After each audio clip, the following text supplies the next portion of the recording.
Hey everybody, Johan Magnusson here, Big Swede Barbecue, and today we're making an amazing wild game pizza on the Karma 32 from WPPO. So before we start baking the pizza, there are 4 things that we need to prepare. The first thing that we want to do is to finely slice our game meat. We can go with elk or we can go with venison. We used elk saddle chops for this recipe. When they're thinly sliced, it's time to start preparing the marinade. Start by adding 2 tablespoons of soy sauce, 2 tablespoons of Worcester sauce, and half a cup of olive oil into a bowl. Then you want to add 2 tablespoons of mirin rice wine. Then we're going to add about half a tablespoon of black fermented garlic. And last but not least, 1 tablespoon of our badass burger boost. Then you want to stir this. Place the game meat in the marinade and marinate in the fridge for at least 3 hours. When the game meat is marinated, you want to add a couple of sticks of butter to a saute pan and quickly saute the game meat for about 2 to 3 minutes. And then you want to set it aside. The second thing we want to prepare are the lingonberries. So take a cup of fresh wild lingonberries, place them in a bowl, and add about 1.5 tablespoons of sugar. Then you want to stir this every 15 minutes or so for about an hour. The third thing that we want to do is prepare the chanterelles. And you want to add a couple of tablespoons of butter into a saute pan, put it on high heat, and saute the chanterelles until they're brown and cooked all the way through. You also want to season them with a little bit of salt and pepper. The fourth and the final thing that we need to do is prepare the parsnip sauce.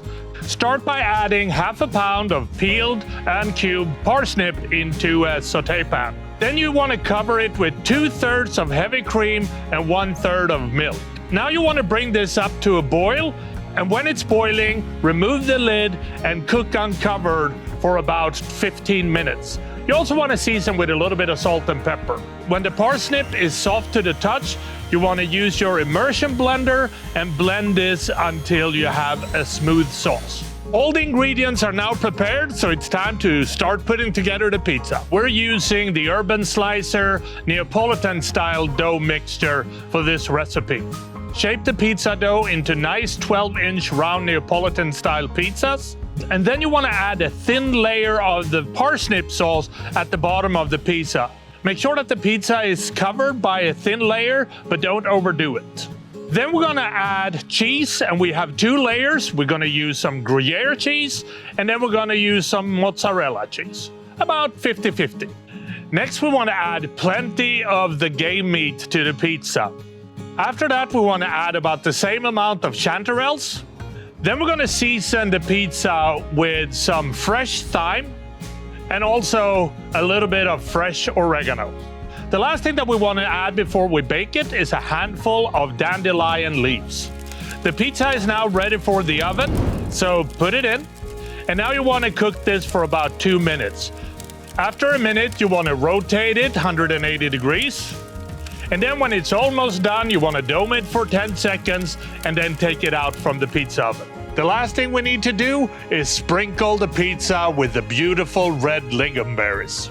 And then this beautiful wild game pizza is ready to serve. So that is how I make my wild game pizza, and I think the only thing left is to try this and see what it tastes like. The colors are amazing, it smells amazing, so here we go.